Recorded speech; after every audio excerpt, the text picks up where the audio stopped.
วันนี้สถานเอกอัครราชทูตณกรุงเทลอาวีฟได้ส่งแรงงานไทยเดินทางกลับประเทศจำนวน9คน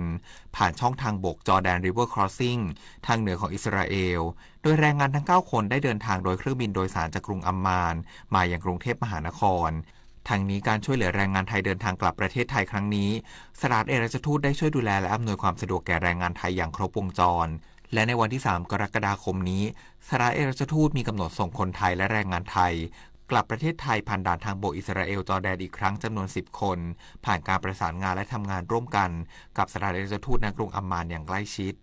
ปริญญวิทย์เปี่ยมสมบูรณ์รายงานกระทรวงการพัฒนาสังคมและความมั่นคงของมนุษย์ร่วมกับหน่วยงานที่เกี่ยวข้องจัดระเบียบขอทานพื้นที่พัทยาจับกุมขอทานทั้งสัญชาติไทยและกัมพูชาได้15รายพร้อมดำเนินคดีตามกฎหมายและผลักดันออกนอกประเทศนายวราวุฒิศิลปะอาชารัฐมนตรีว่าการกระทรวงการพัฒนาสังคมและความมั่นคงของมนุษย์เปิดเผยผลการลงพื้นที่จัดระเบียบขอทานประจำเดือนมิถุนายน 2568 ในพื้นที่เมืองพัทยาของศูนย์เร่งรัดจัดการสวัสดิภาพประชาชนจังหวัดชลบุรีว่าจากการบูรณาการความร่วมมือกับตำรวจภูธรเมืองพัทยาตำรวจท่องเที่ยวเมืองพัทยาตรวจคนเข้าเมืองจังหวัดชลบุรีและฝ่ายนโยบายและแผนงานเทศกิจสำนักปลัดเมืองพัทยาลงพื้นที่ชายหาดพัทยาตลอดแนวพัทยาสาย2และบริเวณหน้าวัดชัยมงคลตรวจพบผู้ทำการขอทาน15รายเป็นผู้ทำการขอทานคนไทยจำนวน7รายและผู้ทำการขอทานต่างด้าวสัญชาติกัมพูชา3รายเป็นหญิงทั้งหมดและมีผู้ติดตามสัญชาติกัมพูชา5รายเป็นเด็กชาย2รายและเด็กหญิง3รายโดยอายุต่ำสุด1ขวบครึ่งและอายุมากสุด13ขวบสำหรับขอทานคนไทย7รายเจ้าหน้าที่ศูนย์คุ้มครองคนไร้ที่พึ่งดำเนินการสอบประวัติทำบันทึกตักเตือนและจะดำเนินการติดตามเยี่ยมบ้านเพื่อวางแผนให้ความช่วยเหลือด้านสิทธิสวัสดิการสังคมส่วนขอทานต่างด้าวจะดำเนินการตามพระราชบัญญัติควบคุมการขอทานพุทธศักราช 2559 ซึ่งพบว่าเป็นรายเดิมทั้งหมดทางเจ้าหน้าที่ตำรวจฝากตัวชั่วคราวที่บ้านพักเด็กและเยาวชนจังหวัดชลบุรีก่อนส่งตัวให้ตม.เพื่อผลักดันกลับประเทศต้นทางนิตยาคุณสิมรายงานจบข่าวพฤษแก้วพิบูลอ่านรับฟังข่าวครั้งต่อไปเวลา 7 นาฬิกาติดตามข่าวที่นำเสนอไปแล้วได้ที่ www.thainews.prd.go.th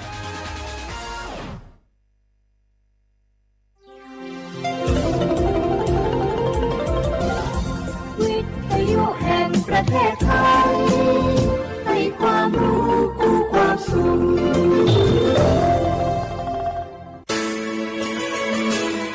สถานีวิทยุกระจายเสียงแห่งประเทศไทยจังหวัดเชียงใหม่ AM 1476 กิโลเฮิรตซ์สถานีวิทยุภาคภาษาชาติพันธุ์แห่งเดียวในประเทศไทยที่มีความทันสมัยเชื่อถือได้สร้างอัตลักษณ์กลุ่มชาติพันธุ์สู่สากล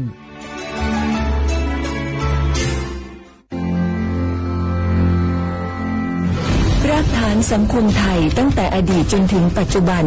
เคารพเทิดทูนสถาบันพระมหากษัตริย์เป็นศูนย์รวมจิตใจที่เหนียวแน่นของคนไทยในเวลาที่เกิดวิกฤตทางการเมืองพระบารมีของพระเจ้าอยู่หัวก็ทำให้เกิดความสงบและช่วงที่เกิดวิกฤตเศรษฐกิจปรัชญาเศรษฐกิจพอเพียงของพระเจ้าอยู่หัวรัชกาลที่9พระราชทานให้กับคนไทยก็ทำให้ผู้ที่น้อมนำมาปฏิบัติมีภูมิคุ้มกันและไม่เกิดความเสียหายพระปฐมบรมราชโองการของพระเจ้าอยู่หัวรัชกาลที่10เราจะสืบสานรักษาและต่อยอดและครองแผ่นดินโดยธรรมเพื่อประโยชน์สุขแห่งอาณาราษฎรตลอดไปพระมหากษัตริย์ไทยทุกพระองค์ทรงห่วงใยราษฎร์เสมอสถาบันพระมหากษัตริย์ไทยศูนย์รวมใจไทยทั้งชาติ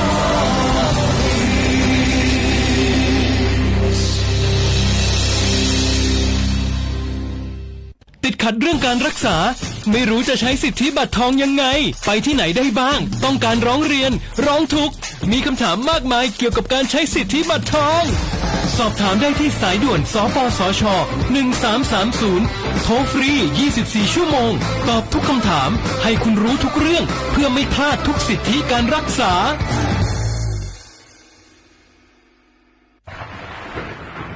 ฝนตกหนักน้ำท่วม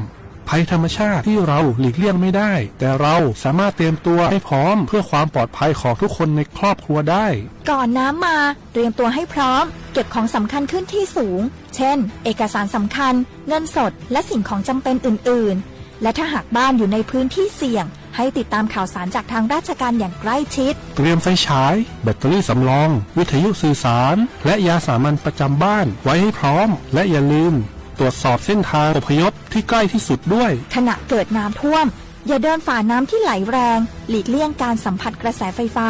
และหากต้องอพยพให้ปฏิบัติตามคำแนะนำของเจ้าหน้าที่อย่างเคร่งครัดเมื่อภัยผ่านพ้นตรวจสอบความเสียหายของบ้านและทำความสะอาดเพื่อป้องกันโรคที่มากับน้ำท่วมเตรียมตัวให้พร้อมก่อนภัยมาถึงเราจึงจะปลอดภัยด้วยความปรารถนาดีจากสำนักงานประชาสัมพันธ์ที่ 3 กรมประชาสัมพันธ์โอกาสก้าวสู่เส้นทางศิลปินกลับมาอีกครั้งพร้อมปรากฏการณ์ครั้งใหม่ที่รวมการประกวดร้องเพลงไทยอมตะร่วมสมัยทั้งเพลงลูกทุ่งและลูกกรุงไว้ในเวทีเดียวกันกับโครงการเยาวชนสืบสานเพลงรักไทยโดยสำนักงานทรัพย์สินพระมหากษัตริย์ซีซั่น 2 เปิดรับสมัครตั้งแต่วันนี้ถึง 15 มิถุนายน 2568 ชิงถ้วยพระราชทานและรางวัลกว่า100,000 บาทติดตามข้อมูลเพิ่มเติมได้ทาง Facebook เยาวชนสืบสานรักเพลงไทย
说话不来画画，阿么啥，错摸怀疑尖摸个，啊我历史我都知道话不老啊，啊我历史我ประกาศกูงมันยาทาจิ้มหมายงะสถานีวิทยุกระจายเสียงแห่งประเทศไทยจังหวัดเชียงใหม่ว่าโดยจ้างะเอาวิทยุว่ามือจะมางมันยายี่ระบบยา AM ยี่ความถี่ยาติดตัวดียาฉีดสื่อโฉกกว่าโดยจ้าที่ทาวระบบไลฟ์สดไง Facebook เพจเบอร์สวทเชียงใหม่ AM 1476กิโลเฮิรตซ์ที่ได้ไลฟ์อย่างนาทียาว่าเย่นายเนี่ยสะดองงในแนวที่ขวาที่มุลที่ขวาที่ได้ตัวนี่เมื่อถึงยิงโง่ไม่ยังหาวลิซูอาบังโง่ไม่ยังโชฮา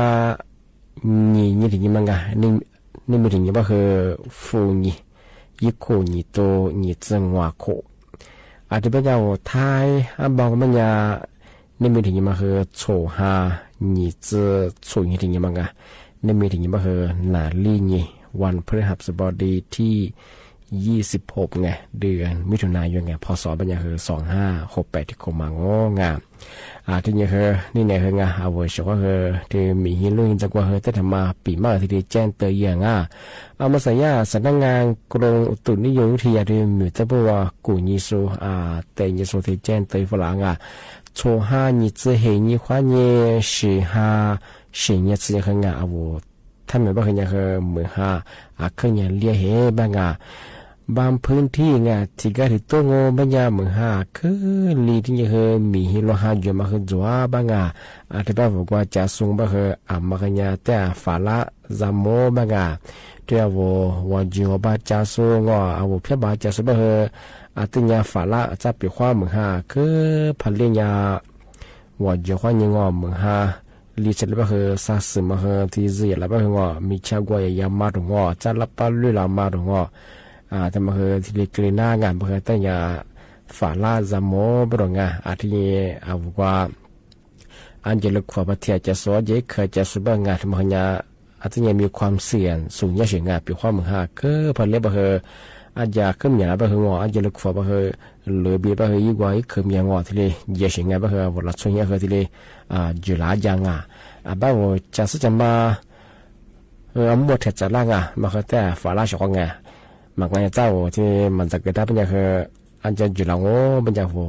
จะสุดจะมาลมแบบรถเครื่องแบบอาจจะเบียร์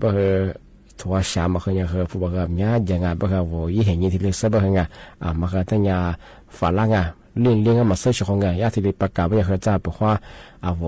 จันแล้วจากก็ได้เอาที่เลยก็แถววันเพชรแล้วเนี่ยเข้าจะมาถึงมาที่ปีมากก็แถวแจ้งเตือนเอาไว้ชดได้ที่นี้ที่ถึงมองมันเป็นอย่างทำไมไม่มันคือเธอซึ่งยิ่งกับพวกเรานี่มีมาบอกว่ารถทะเบียนยี่บ้ามีรถทะเบียนจังหวะเอามาใส่ไปเธอคนละครึ่งเอาถ้ามันกับเบิ้มเนี่ยถึงว่าที่เบอร์อยู่มาเอารัฐบาลที่เบอร์เอาที่เบอร์มังมากับไปกับกวาดจังหวะบัญญัติมาสามารถมาขึ้นยาเข้าที่บัญญัติเอาเธอนี่มีถึงยังไม่ผู้ประกอบการเอาวิล้างค้าเปิดซื้อมานี่มีถึงยังมาเอาเวลาที่เลยเกิดรถทะเบียนเจ้าง้ที่บัญญัติเอากับเบสงบัญญัติชื่อที่เนี่ยที่เลยเกิดรถทะเบียนอะไรแบบว่ารถทะเบียนอีกอย่างมันจะเอากับเบสยังอยู่นั่งมันจะชื่อลีเนี่ยความเนี่ยซาที่เนี่ยสังเกตอีกคนเนี่ยจะว่าเนี่ยโฉดเหตุโคงที่แบบว่ามันจะเอาอะไรกว่ายิ่งเนี่ยรถทะเบียนมันก็ไม่ง่ายยิ่งการจอดของง่ายยุ่งที่กับเธอเว็บไซต์เที่ยวไทยคนละครึ่งดีเนี่ยคือที่เลยรถทะเบียนนั่งนี่มาถึงมากกว่ารถทะเบียนผ่านแอปพลิเคชันมายี่มือAmazing Thailand เป็นงานที่มาดาวน์โหลดยิ่งกว่ายิ่งรถทะเบียนจังหวะเอาเธอเที่ยวคนละครึ่งมันก็ไม่มีสิทธิ์รถทะเบียนนั่นมาเธอซื้อเหตุโคกับผู้จัดงานที่ยิ่งกว่ามีสัญชาติไทยดูสง่าที่ยิ่งกว่าแอดไทยดีมารถทะเบียนนั่นมาอยู่ว่าเฉยๆเอาเปรียบว่า กับเบสมยังอาที่เป็นยาชงงามาเคยทำไม่ได้ผู้ประกอบการมาเคยนี่ไม่ถึงมาเคยโซทีเลยรถทะเบียนย่องที่เป็นกับเบสมยังเคยได้สี่ห้าที่ยังที่เลยรถทะเบียนย่องบ้างครับอยู่นั่นมันไม่เคยสี่ห้าลิงยความยี่ห้อสี่ห้าสามสี่ที่ยังสังเกตคนยิ่งตัวอย่างโฉดสี่เหตุขวดสี่เป็นว่าที่บ้านก็ไม่ยาวยี่กับเบสงไม่ยามีเงื่อนไขยาละเอียดเหรอมีอันจะชงบ้างครับดูนี่ทีเลยจะขวาตัวนี้งอเลยอยู่มาเหรอทีเลยตัวชงเมื่อสองงบ้านยาเหรอสมองไม่เหรอยาบ้านมาเหรอเธอปีขว้างที่ว่ามารถทะเบียนยุ่งไม่กับเบสบ้างเหรอที่บ้านเหรองัวขวาทีเลยว่าอยู่ปรง50เมื่อหลัดงไม่ยาเท่าช่วยจะมองงไม่ยาซาขวาที่เรียกว่าอยู่บนอันนี้แปลว่าช่วยจะไม่เอาไม่ยาเคยหนีขวาที่เรียกว่าอยู่บนอันที่แปลคือย่าไม่ยาเคยที่พัดปีขวาโวยตั้งกุพจงไม่ยาเคยราคานี้ถึงยาเคยสัตว์ตัวบัตรที่เรียกมันก็กุ้ยเจ๊บนที่ถึงว่าไม่ยาเคยปีขวาว่าธรรมดาเธอนาทีเนี่ยขวาเนี่ยนางวันยังว่าธรรมดาเคยพักกับเบี้ยไม่ยาเคยรัฐบาลยังวัดภาษีจวงอบุหังวัดภาษีบริษัทปีขว่าที่พัดมาติดตัวบ้างว่าเฮงรัฐบาลหังวัดเฮียบาอบุหังวัดเฮียที่บริษัทที่จะมาไม่ยังเฮปีขว่าบอกว่าช่วงวันหยุดพักกับเบี้ยงไม่ยังปีขว่านาโซนีนายิงไปมางมันก็ใช่ว่าวันที่ว่าวันหยุดนักขัตฤกษ์รัฐบาลวันหยุดไปเฮพักกับเบี้ยไม่ยังเฮแล้วมันยังรัฐบาลยังยึดจอมเฮียลิสภาษียึดจอเช่ไปเฮเฮโฉดภาษีที่บริษัทปีขว่าที่พามาที่ตัวแบบเฮรัฐบาลยังเฮลิงเฮบายึดจอกันก็ดูยังเฮโฉดเฮบาที่บริษัทที่มาเฮวันหยุดเฉพาะวันหยุดอาทิตย์ปัญญามาเคยทำมีเดียชงนี่มีไปเคยเที่ยวผู้ประกอบการก็เที่ยวรถทะเบียนย่องอาทิตย์ไปเที่ยวกับเบสงกลุ่มทั่วไปไม่ใช่คือสี่ห้าที่เนี่ยที่เลยรถทะเบียนย่องแต่ไม่ได้รถทะเบียนก็เนี่ยไปคือใช้สีน้ำไม่ใช่คือที่สี่ห้าลีนี้กับผู้ยาวคนนี้สี่ห้าสามสิบที่เนี่ยสเปียงอาทิตย์เป็นยังมาสากันละคือมกว่าตัวขวากินนางอาจจะมกว่านักญาบุปขวาตัวขวาเฉลขวางเชื่อว่าทำมาสายิงพลาสุดาคือขวางทาบุอุทิศนั่นแหละจะโซไลโซติสุดาขวางเ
ทีนี้งาที่มาเทเชเฮงานาละเฮตมาปีมาสจิชังาที่กาโถบัญญาเฮอาวเฮที่เลสิโลงามาสสุจวะงาเมชิเมกุลาโชฮานิจสานิธิมังาอาวรัฐบาลยาที่เลปากายูโวงาอันนี้กากุลางงบัญญาเทวกัญชางาจืบพิางงบัญญาอาวอาลินเนลิที่อยู่น่าชื่องาเสรีงาที่บัญญัติคือไม่ใช่เมียว่ารัฐบาลยังไว้สิทธิ์ขอประกาศบัญญัติงาเมื่อสักปุ่ยยังบัญญัติงาที่ว่าจืบพิางา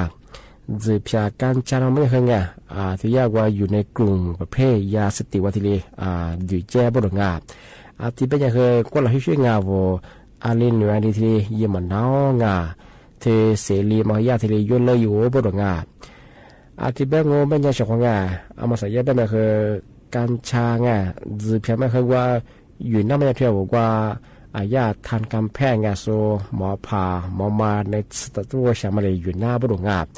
ว่าว่าก็เราช่วยเนี่ยก็เราช่วยว่าว่าจะเพียชาจามาว่าตัวเนี่ยว่าอะไรเนี่ยว่ามาคือมาช่วยที่เลยยี่มันน้าบนงาที่เป็นงูไม่ใช่ของงาปีขว้าว่างามาจ่ามาเตือมาลุชีพยาเบอร์งาใบอนุญาตจัวบนงาใบอนุญาตพมาจงงูไม่ใช่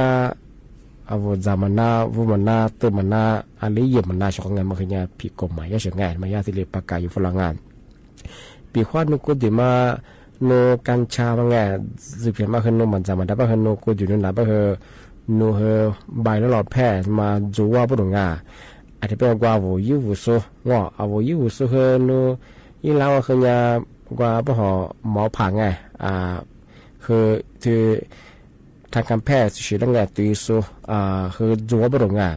ที่เรียกพระหมอจงไม่ใช่คือยูวูโซเฮวมันนางอาที่โนกว่ายูวูโซเฮนปีพันโน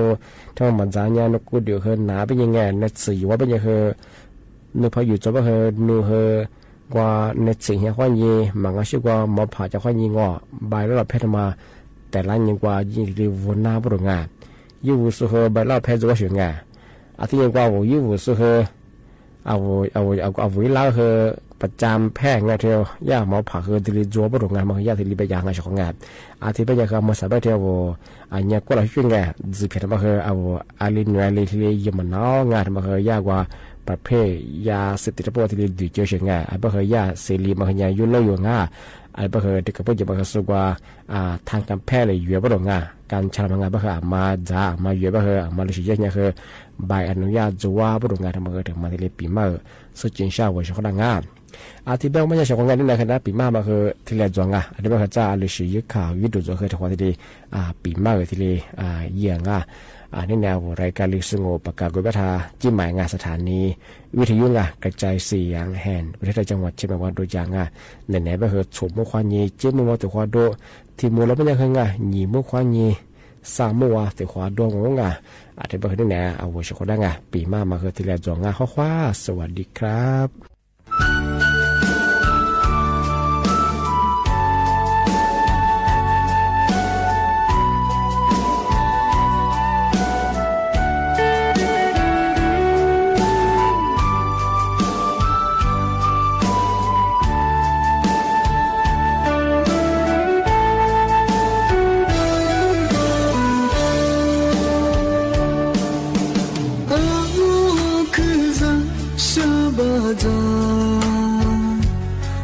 เธอจะ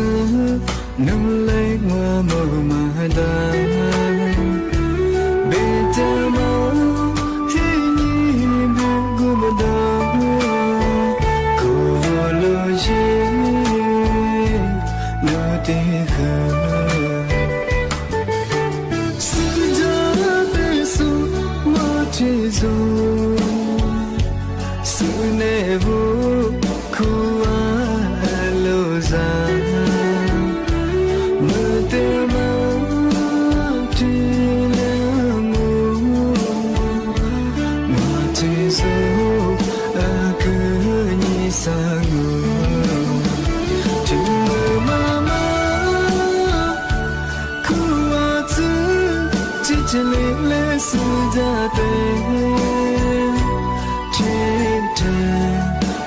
กูดงว่ามาโจกู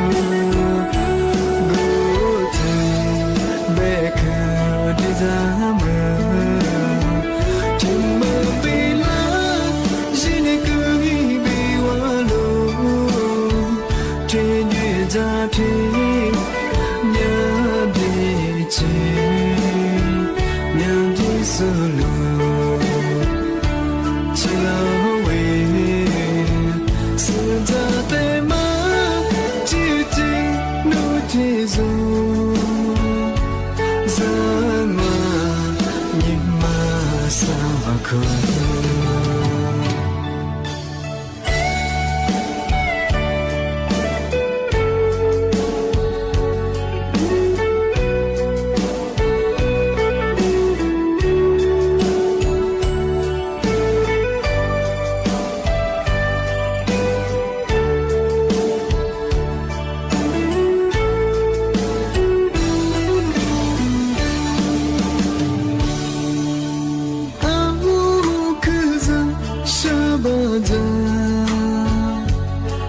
子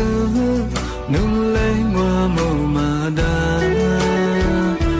别的嘛给你那个嘛的可路人路的河是这的树我的树是那雾苦啊路上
qua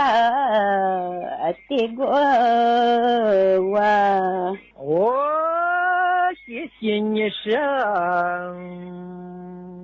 你我是我啥妻子过一多少来花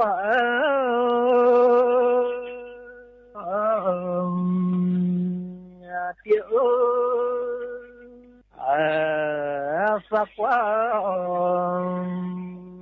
也难忘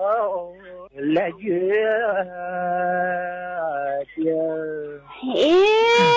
你是我我的啥妻子快多少来快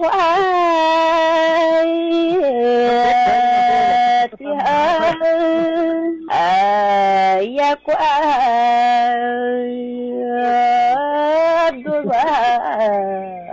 来月的哦谢谢你呢你我和子挂也就你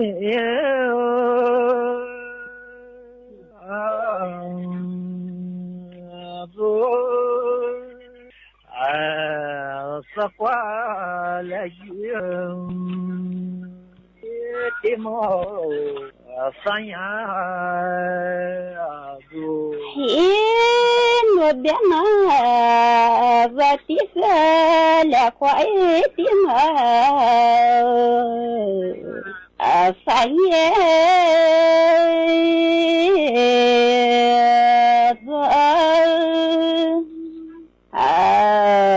来个的嘛三年谢谢你呢你和三年我去多也别走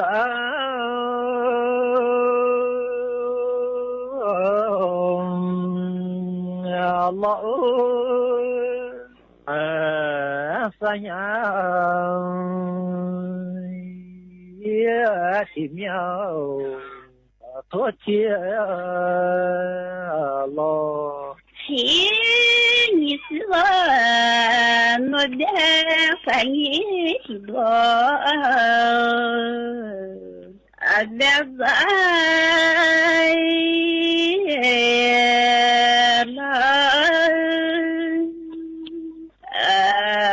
三年前面多谢了谢谢你生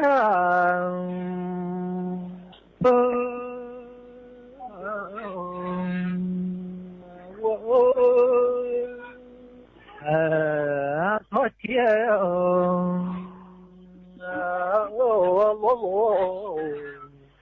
撒花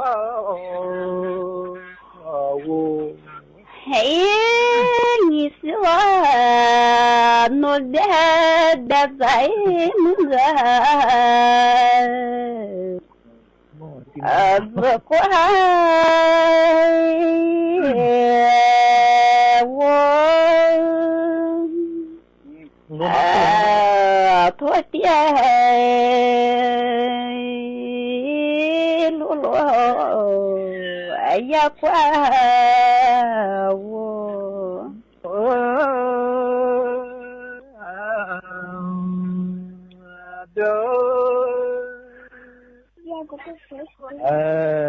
也讲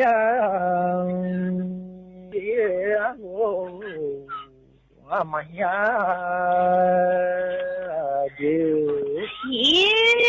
我的那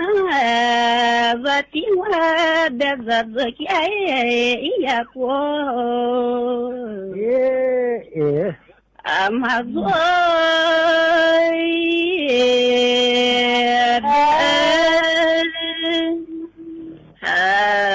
呀呀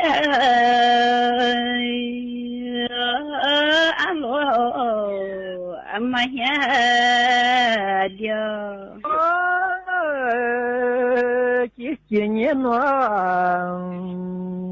qua mà như đã rồi cháu ya con halila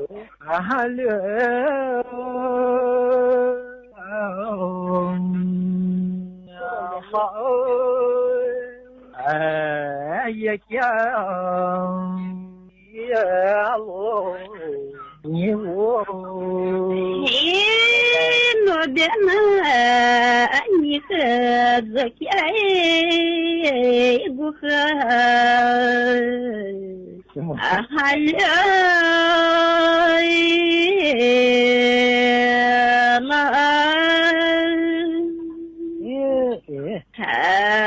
ya kya bu khờ swala chỉ nhớ anh biết ra mà ôi bên nhà mà sao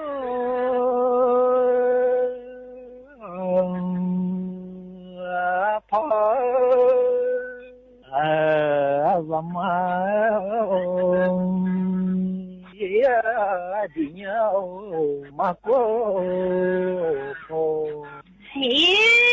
nó đến và đi được ra mãi đến nhà thấy mưa mãi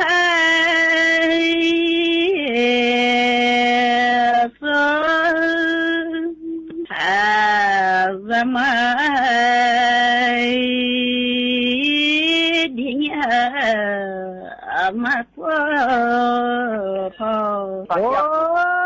chỉ nhớ nó cái sự khờ cháu yêu của mà ra thà cháu yêu của mà ra thà nó đến anh khờ giấc ai bu mà ra thà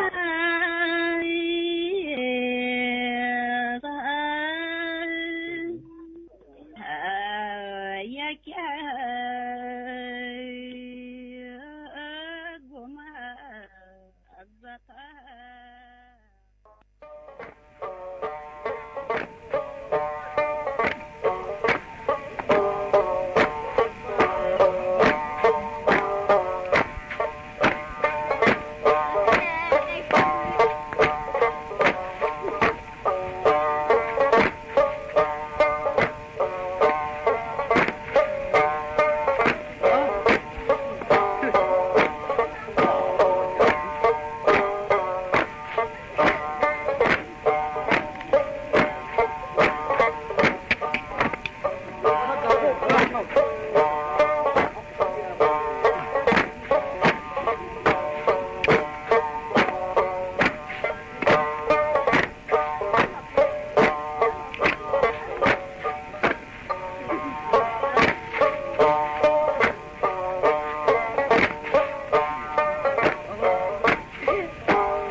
ที่นี่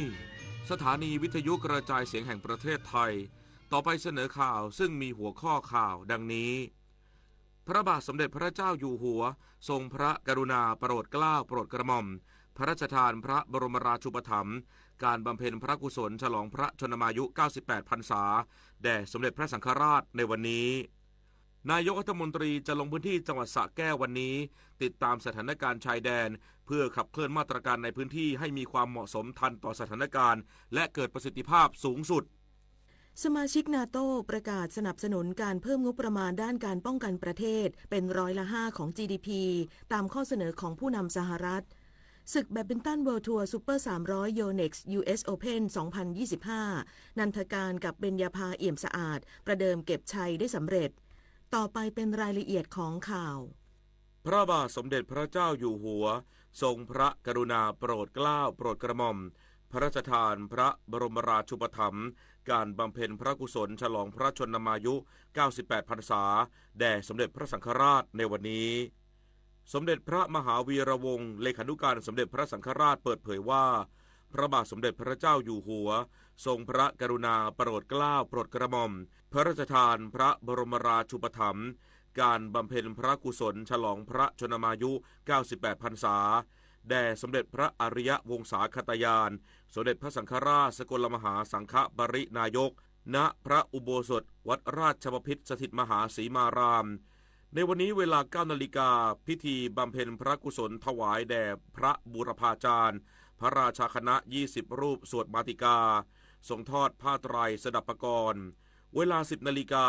พิธีบำเพ็ญพระกุศลคล้ายวันพระประสูติกรรมการมหาเถระสมาคม20 รูปเจริญพระพุทธมนต์และเวลา 11 นาฬิกา